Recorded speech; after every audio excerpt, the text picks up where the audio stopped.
செய்தி வழங்குபவர்.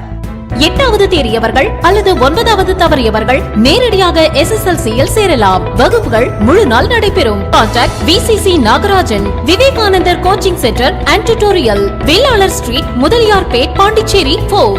புதுச்சேரி வருவாய்த்துறை மூலம் பள்ளிகளில் நடத்தப்பட்ட சிறப்பு முகாம்கள் வாயிலாக 19,193 சான்றிதழ்கள் மாணவ மாணவிகளுக்கு வழங்கப்பட்டுள்ளதாக மாவட்ட ஆட்சியர் தெரிவித்தார்.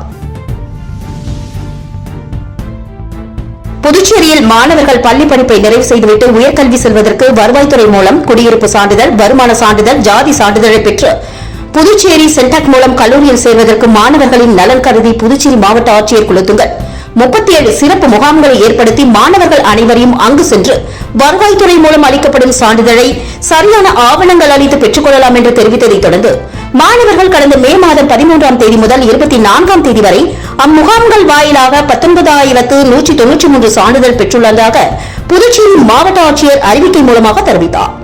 ஆனால் இதில் வருவாய்த்துறை மூலம் நியமிக்கப்பட்ட கிராம நிர்வாக அதிகாரி, வருவாய் ஆய்வாளர், துணை வட்டாட்சியர் இவர்களை அனைவரையும் ஆவணங்கள் சரியாக இருந்தும் திருப்தி அடையாத அதிகாரிகள் சான்றிதழும் வழங்க மறுத்ததால் நேற்று 31ஆம் தேதி மே வரை மாணவர்கள் பதிவு செய்வதற்கு கடைசி நாளாக அறிவிக்கப்பட்டிருந்த நிலையில் மாணவர்களுக்கு சான்றிதழ்கள் அளிக்காமல் வருவாய்த்துறை பொதுமக்களையும் மாணவர்களையும் அலைக்கழித்து இருப்பதால் காலதாமதம் ஏற்பட்டதை தொடர்ந்து ஜூன் 10ஆம் தேதி வரை விண்ணப்பிக்கலாம் என்று சென்டாக் நிர்வாகம் தெரிவித்துள்ளது.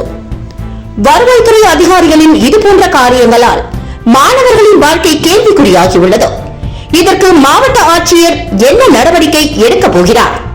ஆவணங்கள் மீது சான்றிதழ் வழங்கப்படுமா அல்லது ஆவணங்கள் இல்லாத குடியிருப்பு வாசிகளுக்கு சான்றிதழ் வழங்கப்படுமா என மாவட்ட ஆட்சியர் இதற்கு தெளிவுபடுத்த வேண்டும் என்று சமூக ஆர்வலர்கள் கேள்வி எழுப்பியுள்ளனர்.